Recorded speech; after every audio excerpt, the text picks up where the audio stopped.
Everyone, मेरा नाम है अक्षय और मैं फिर से यहाँ पे एक नई वीडियो के साथ आया हूँ। इस वीडियो पे मैं बता रहा हूँ कि कैसे आप कोई भी जो फ्रैक्शन नंबर होता है उसको कंपेयर कर सकते हैं, which one is smallest and which one is largest fraction number, जो कि कॉम्पिटिटिव एग्जाम में बहुत एक कॉमन क्वेश्चन होता है। इसको सॉल्व करने के लिए बच्चे बहुत टाइम वेस्ट करते हैं, तो मैं चाहूँगा कि आप इस वीडियो को लास्ट तक देखिए और इसका यूज कीजिए, अपना एग्जाम में टाइम सेव कीजिए। चलिए चल के वीडियो को लास्ट तक देखते हैं। जैसे कि मैं यहाँ पे एक एग्जांपल ले रहा हूँ 13/14, 21/22, 36/37 एंड 44/45। इसमें से आपको एग्जाम में पूछेगा कि either which one is smallest fraction और which one is largest fraction. इसमें से कौन सा फ्रैक्शन स्मॉलेस्ट है या कौन सा फ्रैक्शन लार्जेस्ट है। तो इस एग्जाम्पल को मैं कैसे निकालना है स्मॉलेस्ट एंड लार्जेस्ट फ्रैक्शन, इसको बताने से पहले मैं कुछ और एक चीज़ बताना चाहता हूँ कि फ्रैक्शंस जो होता है वो दो तरह का होता है। एक होता है प्रॉपर फ्रैक्शन और दूसरा होता है इम्प्रॉपर फ्रैक्शन। प्रॉपर फ्रैक्शन वही होता है जिसका न्यूमरेटर स्मॉल होता है और डिनोमिनेटर जो होता है लार्ज होता है, यानी कि ऊपर वाला नंबर होता है स्मॉल और नीचे वाला नंबर होता है लार्ज। यहाँ पे मैं राइट साइड में मेंशन कर रहा हूँ उस चीज़ को। प्रॉपर फ्रैक्शन होता है जिसमें न्यूमरेटर होता है स्मॉल नंबर यानी कि ऊपर वाला डिजिट होता है स्मॉल और नीचे वाला डिजिट लार्ज होता है। और इम्प्रॉपर फ्रैक्शन जो है उसमें ऊपर वाला डिजिट होता है लार्ज नंबर यानी कि न्यूमरेटर होता है लार्ज नंबर और डिनोमिनेटर होता है स्मॉल नंबर। तो यहाँ पे मैं जो एग्जांपल लिया हूँ ये सारे प्रॉपर फ्रैक्शन है। तो इसमें से आपको पूछ सकता है कि अगर इस टाइप का क्वेश्चन आ रहा है, सारे प्रॉपर फ्रैक्शन है और उसमें पूछा है कि कौन सा वाला फ्रैक्शन स्मॉलेस्ट है और कौन सा वाला फ्रैक्शन लार्जेस्ट है, तो आपको कैसा करना है। ये बहुत ईजी एग्जाम्पल लिया हूँ मैं, धीरे धीरे मैं डिफिकल्ट एग्जाम्पल आपको बताऊँगा।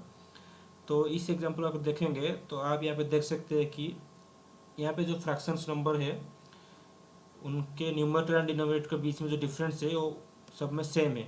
जैसे कि 13 एंड 14 के बीच में डिफरेंस जो है वो 1 है। 21 एंड 22 के बीच में भी डिफरेंस जो है 1 है। 36 एंड 37 के बीच में भी जो डिफरेंस है वो 1 है। एंड 44 एंड 45 के बीच में भी जो डिफरेंस है वो 1 है। सो सबका डिफरेंस अगर सेम ही है और सारे प्रॉपर फ्रैक्शन है तो आप सीधा लिख सकते हैं डायरेक्टली बिना सोचे, जिसका न्यूमरेटर बड़ा होगा वही लार्जेस्ट फ्रैक्शन होगा और जिसका न्यूमरेटर छोटा होगा वही स्मॉलेस्ट फ्रैक्शन होगा। यहाँ पे 44/45 में 44 ही जितना एग्जाम्पल से 44 ही सबसे बड़ा न्यूमरेटर है, तो यहाँ पे लार्जेस्ट फ्रैक्शन आ जाएगा 44/45। तो ये हो गया आपका लार्जेस्ट फ्रैक्शन। और स्मॉलेस्ट नंबर न्यूमरेटर जो है 13 है, तो यहाँ पे स्मॉलेस्ट फ्रैक्शन जो हो जाएगा 13/14 आपका हो जाएगा। तो यहाँ पे स्मॉलेस्ट फ्रैक्शन जो आ जाएगा आपका 13/14। तो बहुत ही ईजी है, ये कॉमन एग्जाम्पल है, सिंपल एग्जाम्पल है। मैं थोड़ा और डिफिकल्ट एग्जाम्पल की तरफ जा रहा हूँ।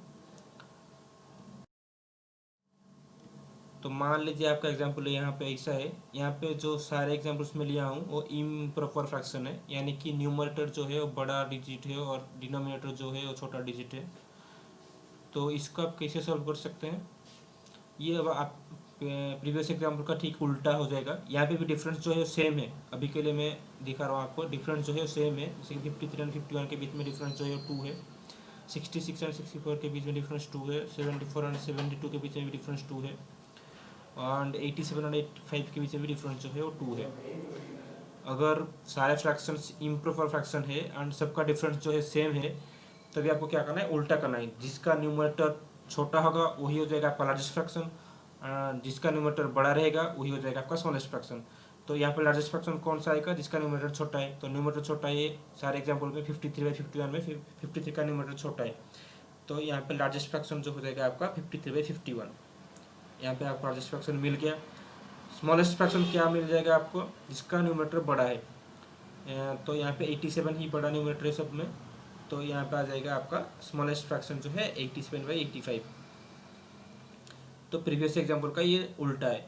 अगर सारे डिफरेंस सेम है तो मैंने दिखा दिया कि आप कैसे प्रॉपर एंड इम्प्रॉपर फ्रैक्शन कर सकते हैं। अगर मान लीजिए किसी एग्जाम्पल पे बहुत प्रॉपर एंड इम्प्रॉपर फ्रैक्शन है तो उसको कैसे सॉल्व करना है मैं अपना अगले साइड में बता रहा हूँ।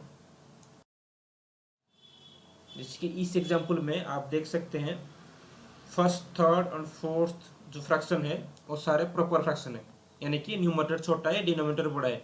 सेकंड जो फ्रैक्शन है 15/11 वो एक इम्प्रॉपर फ्रैक्शन है, यानी कि इसका न्यूमरेटर जो है बड़ा है और डिनोमिनेटर जो है छोटा है। तो अगर एक इम्प्रॉपर फ्रैक्शन रहता है एक एग्जाम्पल में, आप सीधा बिना सोचे डायरेक्टली लिख सकते हैं कि जो लार्जेस्ट फ्रैक्शन है इस एग्जाम्पल का वो डायरेक्टली हो जाएगा आपका इम्प्रॉपर फ्रैक्शन, यानी कि 15/11। और बाकी जो 3 है आपको चेक करना है कि डिफरेंस सेम है कि डिफरेंट है। अभी तो मैं सेम डिफरेंस दिखा रहा हूँ, मैं आगे दूसरे एग्जाम्पल में बताऊंगा कि डिफरेंस अगर डिफरेंट रहेगा तो क्या करना है। तो यहाँ पे 21-25 के बीच में डिफरेंस तो से यहाँ पे 3 है सेम, और 11 और 14 के बीच में भी डिफरेंस 3 है, 44/47 के बीच में भी डिफरेंस 3 है। तो डिफरेंस सेम है यहाँ पे तीनों में, तो आप सेम चीज़ यूज़ कर सकते हैं। इसमें जो भी जिसका भी न्यूमरेटर स्मॉल है तो वही आपका स्मॉलेस्ट फ्रैक्शन हो जाएगा। जैसे कि इस सब में 11 ही स्मॉलेस्ट न्यूमरेटर है, तो यहाँ पे आपका स्मॉलेस्ट फ्रैक्शन आ जाएगा 11/14। बहुत ही सिंपल है। अगर दोनों मिला के है लार्जेस्ट फ्रैक्शन आपका हो जाएगा इम्प्रॉपर फ्रैक्शन, और स्मॉलेस्ट फ्रैक्शन आपका निकालने के लिए तो प्रॉपर फ्रैक्शन में आपको देखना है कि कौन सा वाला स्मॉलेस्ट न्यूमरेटर है। तो बहुत ही ईजी है। मैं एक नेक्स्ट एग्जांपल ले रहा हूँ थोड़ा सा डिफिकल्ट। मान लीजिए आपका एग्जांपल ये है, यहाँ पे आप देख सकते हैं ये जो एग्जांपल लिया हूँ मैंने वो प्रॉपर फ्रैक्शन से ही सब, लेकिन यहाँ पे डिफरेंस जो है वो डिफरेंट है। तो अगर ऐसा एग्जांपल रहेगा, एग्जाम में पूछा है कि इसमें इसको आप निकालो स्मॉलेस्ट एंड लार्जेस्ट फ्रैक्शन, तो बच्चे बहुत टाइम वेस्ट करते हैं क्योंकि ये ऑलरेडी प्रॉपर फ्रैक्शन से इसको with in point decimal point में इसका वैल्यू जाएगा, तो कैसे निकालना है बहुत टाइम वेस्ट करते हैं। कोई एग्ज़ाम छोड़ ही देता है इसको कि टाइम वेस्ट होता है। तो मैं चाहूँगा कि आप कुछ ही सेकंड्स के अंदर निकालें, तो इसलिए इस ट्रिक्स को यूज़ कीजिए, इसको फॉलो कीजिए। तो मैं बताता हूँ कि आपको इसको कैसे निकालना है। जैसे कि यहाँ पे आप डिफरेंस देखेंगे तो फ्रैक्शंस का, तो यहाँ पे 13 और 17 का डिफरेंस जो है वो है 4, एंड 12 और 15 का डिफरेंस जो है वो है आपका 3, 26 एंड 28 का डिफरेंस जो है वो हो जाएगा आपका 2, एंड 18 एंड 21 के बीच में जो डिफरेंस है वो हो जाएगा आपका 3। तो यहाँ पे जब डिफरेंस सेम नहीं है और सारे प्रॉपर फ्रैक्शन से और डिफरेंट है डिफरेंस, तो आप कैसे निकाल सकते हो मैं बता रहा हूँ आपको। पहले तो आप क्या कीजिए, डिफरेंस लिखने के बाद आप सेम न्यूमरेटर जो है फ्रैक्शंस का उसको मेंटेन कीजिए। जैसे कि फर्स्ट का आपका न्यूमरेटर 13 है तो आप 4 के ऊपर 13 लिख दीजिए अभी। सिमिलरली सेकेंड में आपका न्यूमरेटर 12 है तो 3 के ऊपर आप 12 लिख दीजिए। सेम 2 के ऊपर 26 एंड 3 के ऊपर 18 लिख दीजिए। अभी क्या करना है आपको, यहाँ पे जो आपका डिफरेंस आया था 4, 3, 2 यानी कि 2, 3, 4 जो है उसका एलसीएम निकालना है। तो 2, 3 एंड 4 का एलसीएम आपको मिलेगा 12। सो मैं यहाँ पर राइट साइड में लिखा हूँ एलसीएम ऑफ 2, 3 एंड 4 है 12। तो आप क्या करना है, ये जो फ्रैक्शन नया फ्रैक्शन आया है उसमें आपको 12 को मल्टीप्लाई करना है सब में।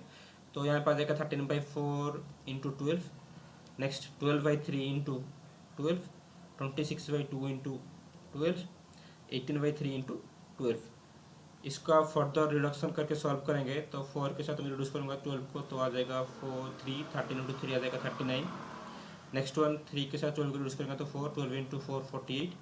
नेक्स्ट 2 के साथ रिड्यूस करेंगे तो 6, 26 इंटू 6 आ जाएगा आपका 25 इंटू 6 150, 26 इंटू 6 आ जाएगा 156। एंड 3 के साथ अगेन रिड्यूस करूँगा तो 4, 18 इंटू 4 आ जाएगा 72। तो अभी आपका रिजल्ट मिल जाएगा आपको बहुत आसानी से। यहाँ पे आंसर्स में 156 हो गया आपका जो लार्जेस्ट नंबर है, तो उसका करस्पॉन्डिंग फ्रैक्शन हो जाएगा आपका लार्जेस्ट फ्रैक्शन। तो 156 का करस्पॉन्डिंग फ्रैक्शन हो जाएगा यहाँ पे 26/28। तो यहाँ पे आपका लार्जेस्ट फ्रैक्शन जो है वो हो गया आपका 26/28, आपको मिल गया लार्जेस्ट फ्रैक्शन। सिमिलरली जो स्मॉलेस्ट आंसर आया है जो कि 39 है, सो यहाँ पे उसका करस्पॉन्डिंग फ्रैक्शन जो है 13/17 वो हो जाएगा आपका स्मॉलेस्ट फ्रैक्शन। बहुत ही आसान है, बहुत ही आसान है। आप थोड़ा सा ध्यान लेके एग्जाम्पल को देखेंगे और थोड़ा सीखने की कोशिश करेंगे, थोड़ा सा प्रैक्टिस करेंगे, तो आप कुछ ही सेकंड्स के अंदर 10-15 सेकंड्स के अंदर इसका आंसर एग्जाम में निकाल सकते हैं। कोई भी फ्रैक्शन रहे, चाहे प्रॉपर इम्प्रॉपर रहे, चाहे डिफरेंस सेम रहे या डिफरेंस डिफरेंट रहे, आप निकाल सकते हैं। तो मैं चाहूँगा कि आप इस ट्रिक्स को अच्छे से एग्जाम में अपना यूज़ कीजिए, अपना टाइम सेव कीजिए, और अपना कोई छोटे भाई बहन है तो उनको प्लीज़ शेयर कर दीजिए। वीडियो अच्छा लगा तो उनको भी बहुत हेल्प हो जाएगा। और कोई भी डाउट है कुछ भी है तो नीचे कमेंट कीजिए। मैं thank you for watching this video. फिर मिलता हूँ अगले वीडियो में, और चैनल को सब्सक्राइब नहीं किया तो प्लीज़ सब्सक्राइब कर लीजिए। Thank you.